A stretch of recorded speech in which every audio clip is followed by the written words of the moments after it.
මෙච්චර රස්නේ දවස්වල වුණත් ඔයාට වතුර බොන්න අමතක වෙනවද?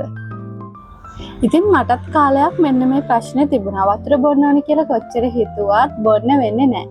ඒකට විසඳුමක් විදියට මම පාවිච්චි කරපු පොඩි ට්‍රික් එකක් ඔයාට කියන්න. ඒ තමයි මෙන්න මේ මගේ වතුර බෝතලේ. මොටිවේෂනල් කෝට්ස් ගහපු මගේ වතුර බෝතලේ.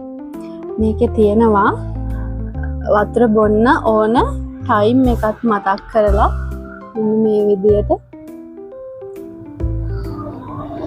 මේකට ලීටරයක් අහුවෙනවා වතුර අඩුම වතුර ලීටරයක්වත් අහුවෙන වතුර බෝතලයක් ගන්න. ඊට පස්සේ දවසකට එකෙන් දෙකක්වත් බොන්න try කරන්න.